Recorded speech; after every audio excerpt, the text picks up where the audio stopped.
Татарстан мусульманнары Диния нәзаретінің Оксакаллар шурасы татар авылларында хәмер сату нукталарын арттырмаска чакырды. Хат язуга нәрсә әтәргән? Эфирда таяныны тастапшыруы студияда Алмаз Афиятов исәмсез. Хәерле кич, мөхтәрәм кунаклар, biz бүген дә онлайн режимда эшлибез. Әңгәмәдәшләр Skype аша элемтәдә. Шунда да әлеге яңалык, инде төрле фикерләр уятты. Социаль челтәрләрдә дә, интернет битләрендә дә, масса күләм мәгълүмат чараларында да. Рифат, сез әлеге теманы өйрәнгән журналист буларак, башта тамашачылар аңлатып китсәк иде. Нәрсәдән башланды, ни өчен Татарстан дәүләт алкоголь инспекциясе авылларда хәмер сатуны арттырырга тели, шура вәкилләре алар инде моңа каршы чыга. Хәерле кич. Татарстанда узган елда алдагы ел белән чагыштырганда арак сату 4%-ка кимегән. Бу хәл мөселманнарны сөендерсә, алкоголь җитештерүчеләрне борчуга салды.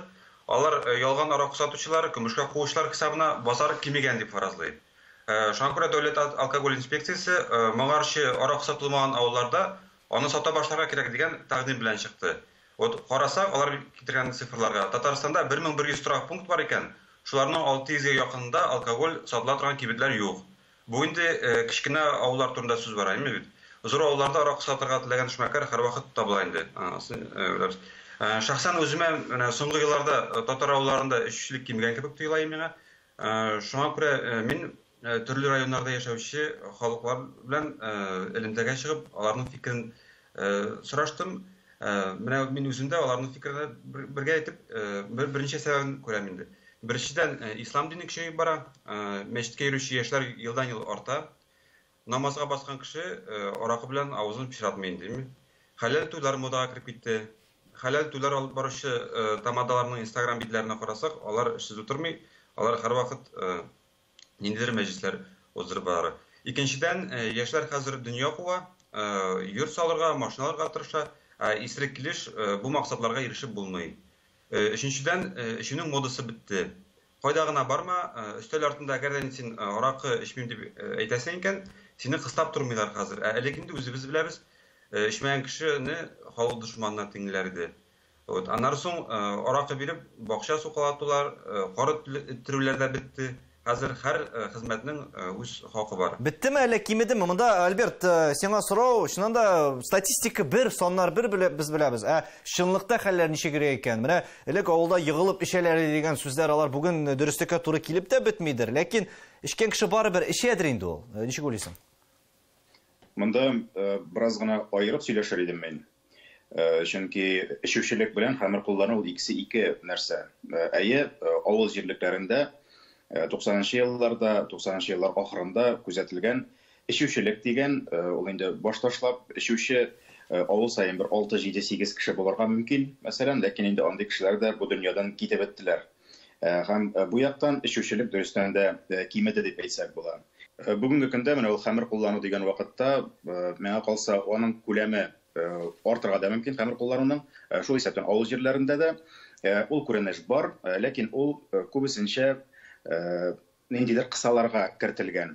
Моны инде культуралы утырып алу, ниндидер мултабын артында утыру, кайчан телим, кайда телим һәм күпме телим дигән микъдарда һәм андый күренеш түгел. Әнәк менә бергә җыелышып, күңелле генә итеп, шамасын белеп кенә утырып алулар күбрәк күренеш. Чөнки бөтен кешенең дөрес әйтәмен Рифат, бөтен кеше дөнья куа, бөтен кешенең икенче көнне эшкә барасы бар. Анда ярты көн, 2 көн бер атна эш ташлап, баш ташлап йөрергә берәүнең вакыты да мөмкинлеге дә юк бүгенге көндә. Шуңа күрә ул теге бөтенләй дә инде уттан курыккан кебек куркып торырга кирәкми.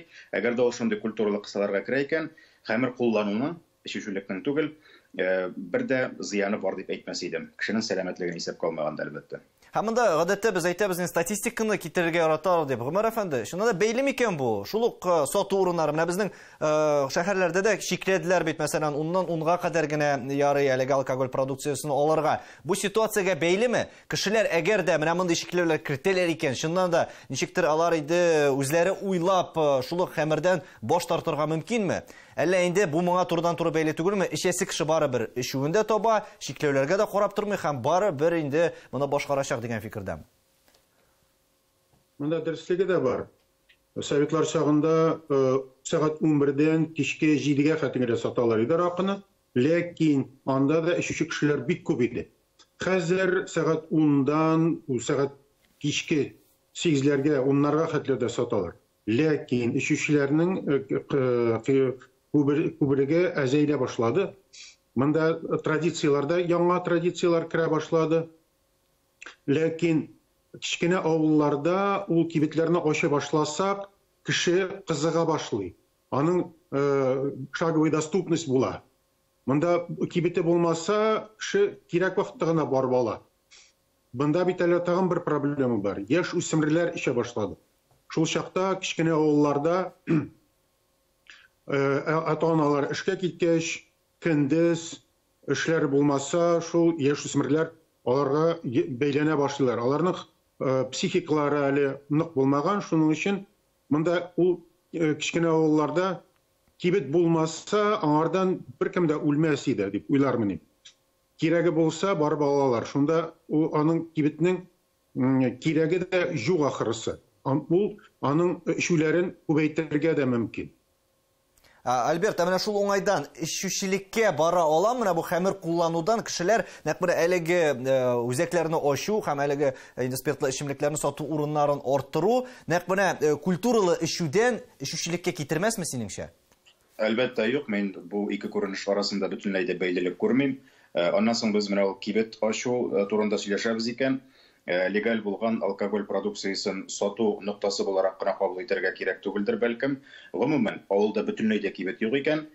Анда продукция сата торган, азык-төлеккә сата торган кибет пәйда булырга мөмкин. Монысында исәптән төшермәскә кирәк. Анда бит инде менә без үзебезнең бинаны төзеп куябыз, монда хәмердән башка бер нәрсә дә сатыларга тиеш түгел дип әйтеп китмәс дип уйлыйм мин. Менә ул җитештерүчеләр һәм шушы инициатива белән чыгучы алкоголь инспекциясе.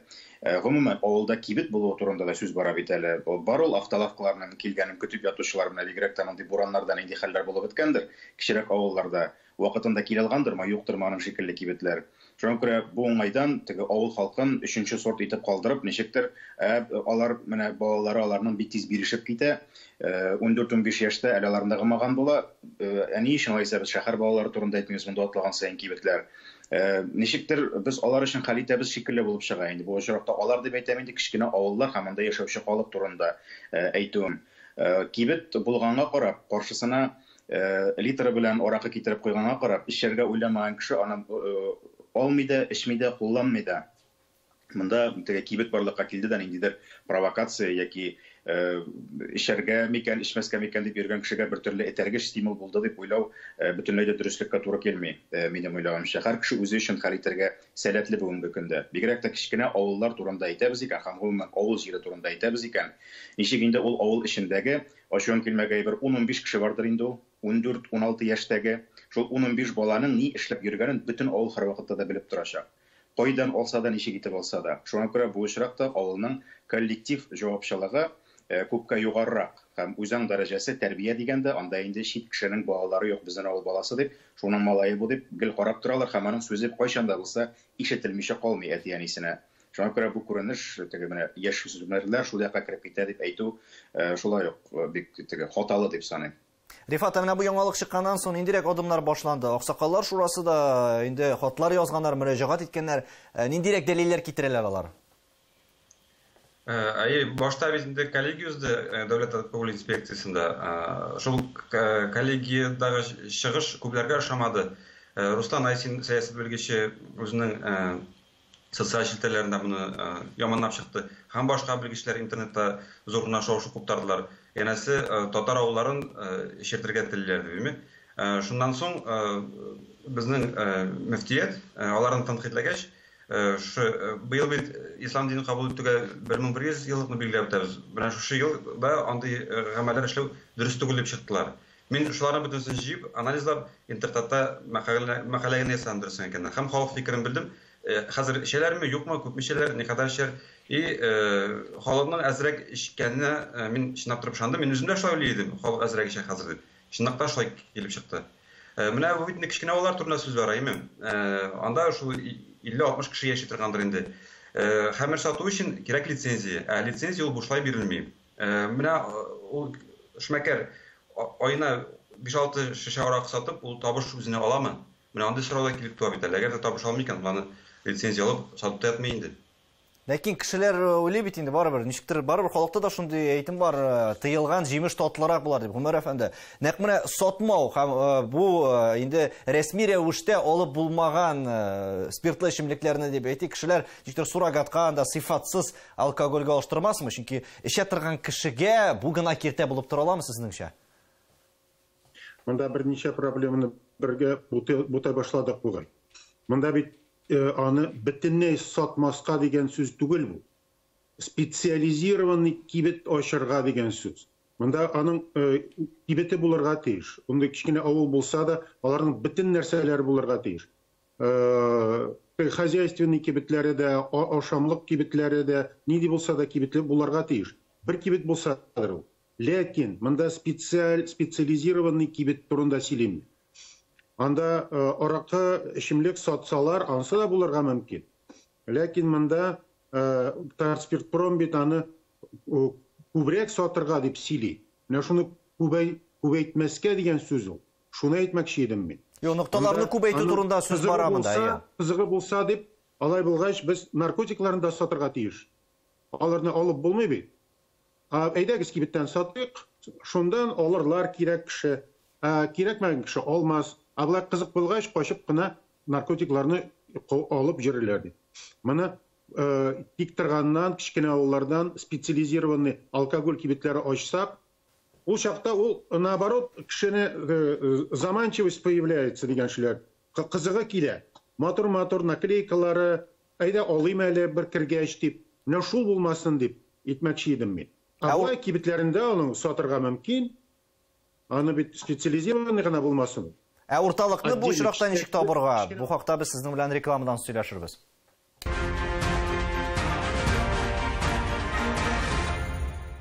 Татарстан Яңаласлар телеканалында Таяну нуктасы тапшыру безгә рекламадан соң Фәнир Галимов та кушылды. Без бүген үзгәрешләр менә бу Диния нәзарәтенә Аксакаллар шурасы хәмер сатуга каршы чыгу турында сөйләшәбез.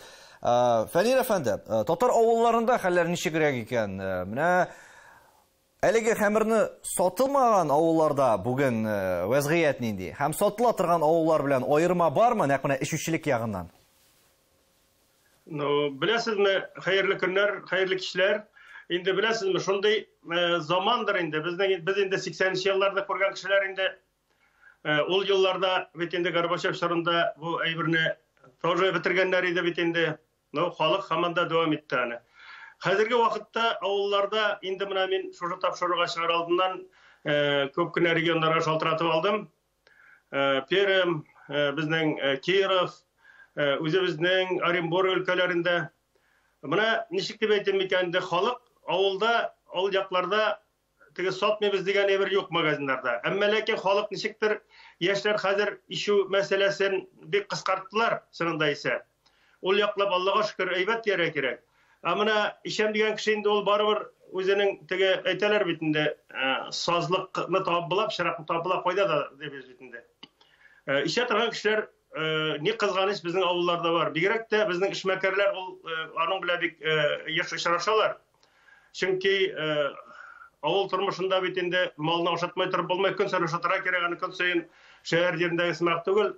Авыл җирендә ул яклап авырра. Безнең инде менә бик күп кенә эшмәкәрләр белән мин сөйләштем. Алар шул мәсьәлә, шул бер мәсьәлә. Инде ишкән чакта халыкны эшләтеп булмый. Әгәр ичмәсә ул инде җигелеп үзенең эшендә өендә эшләгән сымак итеп эшли шул кадәр иттереп. Әмма ләкин шушы әйбер авылларда булып кына аны туктатып кына була аламы икән дигән сорауны да мин бирдем аларга барсына да. Без төрүчә әйтеп карадык инде диләр, әмма ләкин хәзер рөхсәт бирелгән, һәркем үзенә көмешкә дә икмәс самогон чыгарып булса да ишә инде таба җаен диләр. Шуның өчен сатып кына, сатмый гына ул булдырып булмай торган әйбер дип уйлайлар барсы да инде. Мин бу үземнең фикер түгел. Мин менә шу эшмәкәрләр, һәрберсенең эшмәкәрләрен карадым. Менә инде безнең Киров өлкәсендәге дусларыбыз, безнең ди иш магазин бар, авылда бер генә магазинда калдырдык. Хәзер инде теге магазиннарга кирип тә карамыйлар, әмма ләкин барыбер теге элеккә караганда ишу кыскарды, Аллага шөкер диләр. Әмма ләкин теге магазинда булмаса да бар, алар кайлар табып алайын да аны. Шулай, без нәкъ шуның турында да сөйләшкән идек, дөрестән дә. Ләкин монда уңаякларында карарга кирәк. Әгәр дә мондай нокталар ачыла икән, халыкка бит әле ризык та, азык-төлек тә сатып алу мөмкинчелеге туачак. Альберт, менә бу уңайдан әгәр дә киңрәк җәелдерәләр икән, менә бу шелтәрләрне, менә бу инде авылларга барып җитмәгән дип әйтик инде, кибет нокталарын, бу начар күренеш түгелдер бит инде. Мен моны бердән начар күренеш булыр дип санамыйм. Билгеле, әгәр дә шул ук менә Татспиртпром дип әйтәбез икән инде, үзләренең кибетләрен фақат хәмер сату өчен генә дип ачмаса, әйткәнемчә. Әгәр дә шушы авылга алар кайтып үз хисапларына кибет урнаштыралар икән, бу сон ул модульле кибет, ниндидер кичкенә генә кибет, шуның бер өлеше ярар алар продукциясына калсын ди, инде калган 50% булса да көндәлек кирәк яракка һәм даими кайтартылып тора торган товарларга бүленгән булса, бу яктан авыл халкына күпмедер дәрәҗәдә көн күрешен яхшырта торган кибетләрдә булыр дип уйлыйм. Һәм монда ничектер менә ул тыю белән, ярамый дигән белән һәм бигрәк тә инде динне катыштырып сөйләшү белән киресенчә без халыкны, шул исәптән авыл халкында бу әйберләрдән һәм дингә килүдән кызыксынып, хөрмәт итеп дингә килүдән биздерергә дә мөмкин без. Менә моны да тыялар, тегене дә тыялар, монсы да ярамый, тегесе дә ярамый. Әле тагын безгә анда Казаннан утырып ниндидер аксакаллар акыл өйрәтмәкче булалар икән, кайтып менә монда авылда яшәп карасыннар әле. Шуннан ничек сөйләшүләр икән дип әйтәчәк. Мин монга бик нәйтеге ышанам дип әйтүем инде 95% ул кешесе шул сүзне әйтәчәк. Синеңчә ничек уйлыйсың, шул ук динне бәйләргә ярыймы монда? Менә шул ук инде фикерләр яңгырады, ислам дин кабул итүгә 1100 еллыкны да. Гомумән бу ике өлкәне дип әйтик инде, ничектер уртага салып сөйләшү дөресме? Дин әһелләре арасында бер төрле фикернең булмавы да бик нык эшне пошыра шәхсән минем. Бу төрле сорауларга кагылышлы, шул исәптән менә бу хәмер темасына да. Аксакаллар чыкты, кирәкми, чикләргә тыярга дип әйтте, бәхәс күтәрделәр, хатлар яза башладылар. Аннан соң мөфтинең ярдәмчесе, киңәшчесе чыгып әйтте, алай катгый ярамас, кирәкмәс инде ул, авыл халкын алай теге этәреп калдырмыйк, сайлау мөмкинлеге булырга тиеш дип әйтте. Менә сезгә бер өлкә кешеләреннән ике төрле фикер. Һәм исегезгә төшереп узасы килә. Мондый хәлләрнең инде бер тапкыр булганы бар. 2012 елда хранительница дигән сынга карата чыккан тавышны гына исегезгә төшерегез. 2012 елның мартында мин бу хакта бер матбугат чарасына язган идем хат, дөрес аны бастырып чыгармадылар. Бу ситуация бер кайчан да жүнлегә илтмәячәк, әгәр дә инде дин өлкәсендә фикерләр шулай бүленгән икән. Бер өлеш муллалар әйткәнгә икенчеләр каршы килеп, мәчетләр тирәсендә митинглар җыя башлаганнар икән. Хәтерләсәгез, андый митинглар да булды 12 елда. Бу яхшылык белән бетмәячәк. Һәм шуннан соң 4 айдан соң июль айында билгеле вакыйгалар, мөфтигә һөҗүм ясау һәм Валиулла Якуповка һөҗүм ясау булды. Менә шул ук ситуациянең 12 елга ситуациянең бер нәрсәсе дип әйтим инде, параллеле. Менә хәзердә дин әһелләре арасында ике төрле фикер яшәп килә. Һәм өченчелек темасына әгәр дә Альберт әйбез әйләнеп кайтабыз икән, монда безнең илдә дә бит инде андый мисаллар күп булды. Төрле этапларны үтәргә туры килде. Менә монда 80нче еллар турында әйттек. Гомәр әфәнде, 90нчы еллар булсынмы, коры закон кабул ителү, менә бу этапларның үтү дә безне нәрсәгә булса да өйрәтергә тиешме? Ничек уйлыйсыз? Өйрәтергә тиеш. Аның яхшы яклары да бар, начар яклары да бар. Анда бөтен виноградникларны битереп, тагын нәрсәдер җабып, аның зыяны да күп булды. Аны кешене ачулату да булды. Монда дин әһелләрен генә тыңларга кирәкми, монда галимләрне тыңларга кирәк. Монда статистиканы карарга кирәк. Ничек килеп чыга ул? Шуның өчен шул яктан гына килергә кирәк. Икенче яктан монда аның яхшы яклары да бар. Коры законы чыккач, Советлар Союзында аңардан соң аннары ишү әзәйде биразга. Психозлары да әзәй башлады. Монда аның яклары да бар. Сәламәтлек ягында карарга кирәк. Абылай бөтен нәрсәне рөхсәт итмәү, ул да дөрес түгел. Монда карарга кирәк. Бер генә долесі гына булса ул Татспиртпромның аракылар сату. Ансы зыяны булмас ул. Монда бит специализированный кибет турында сөйлим. Абылай авыл кешесенә күп булырга тиеш. Монда яхшы безнең күршеләрдән дә, менә мин хәзер Мари Республикасында утырам. Монда бик кызык үрнәк бар. Алар 1 июньга балалар саклау көнне, яшьләр көненә, 1 сентябрь көнне, ана көнне, шул көннәрендә, шул бәйрәмнәрдә бер кибеттә дә сатылмый аларның аракылар. Нинди нәрсә булса да. Бер нәрсә булмый, беркем дә бунт булып күтәреп чыкмый. Андый кызык нәрсәләр булса, кеше уйлый башлый. Монда Мари авылларында да, Мариялар арасында да шу әзәя башлады. Кешеләр белән сөйләшә башлагач, алар әйтәләр: "Мин үземдән туктадым. Мин акча эшлисем килә, минем яхшы яшисем килә" дип. Монда кешегә кызыгын күрсәтергә кирәк. Айнык җирүнең кызыгын. Менә шуның кызыгы булса, куркудан кеше туя, кызыгы булса, кызыгына бәйләнергә тели. Шул кызык гомер белән яшисе килә. Ничек кызыктырырга мөмкин тагын монда? Нинди кызык альтернатива табырга? Альтернатива яхшы яшәү. Яхшы яшәү, тату яшәү. Менә хәзер яз җитә. Менә хәзер авыл кешедәге комбайнерлар, трактористлар килә башлыйлар Казанга кодироваться дип. Безгә кодироваться кирәк ди. Хәзер кыр эшләре килә башлый. Миңа айнык җиргә кирәк, миңа акча эшләргә кирәк ди. Менә шул чакта кешене шуның белән кызыкланса, культура ягыннан да кызыклана башласа, анда бит авылда утырып алар концертларга килә алмыйлар, һаман сайын Казанга, зур шәһәрләргә. Менә шул авылга килә торган кешеләр булса, галимләр килә башласа, лекциялар укысалар, аның кызыгы килә башлый. Булай кызыгы булмагач, нәрсә инде кибеткә бара да шиша алып, шуның белән кычакланышып утыра. Менә шул яктан карарга иде. Альберт, кыскача гына әйтсәк, безнең вакыт күп калмады. Менә сата башладылар ди хәзер кичкенә генә авылларда да әлеге хәбәрне. Синеңчә, авыл тормышында нәрсәләр үзгәрәчәк беренче чиратта? Бер нәрсә дә үзгәрмәячәк. Авыл тормышының һәм бу авылның мәхәлләсе, аның җәмгыяте, эчке тормышы ничек баруыннан тора. Әгәр дә авылда менә Фәнир абый шикеллерәк кеше бар икән, аның мәсәлән Төмәнәк авылы ул бик яхшы мисал. Әгәр дә авылның яңа юллары барлыкка килгән икән, шәҗәрә бәйрәмнәре, бердәмлеге арта бара икән, сабан туйларын җыелып бергә уздыралар икән, мәчетләр төзиләр икән, алар өчен мәсәлән бу хәмер дигән темага килгәндә, әйдәгез әле шундыйрак тәртиптә оештырыйк әле дип, шушы көннәрне сатмыйк, бу көннәрдә булмасын дигән әйберләрне эшләү бернинди дә кыенлык тудырмаячак. Монда бары тик читтән торып, бу очракта инде менә аксакаллар ягыннан торып, Казаннан торып, авыл халкына алай теге катгый карарлар чыгарырга өндәмәскә генә кирәк. Чөнки дин әһелләре сүзенә ияреп, авыл халкы да артыгын кыланып ташларга мөмкин. Әйтик, менә кибетне ачтырмыйбыз яки кибетне сүтеп ыргытабыз дигән сүзләр дә чыкса, ул инде беркемгә дә файдага булмаячак. Бу бөтенләй дә инде канунның шигеннән чыгу дигән сүз. Шуңа күрә эчке тормыш ул үзе көйләнергә тиеш авылда. Фәнил әфәнде, нәтиҗә ясап әйтсәк, менә авылларда хәмер сату нокталары эшчәнлеген үзгәртүдә сезнеңчә нәрсә таян ноктасы булып торырга мөмкин?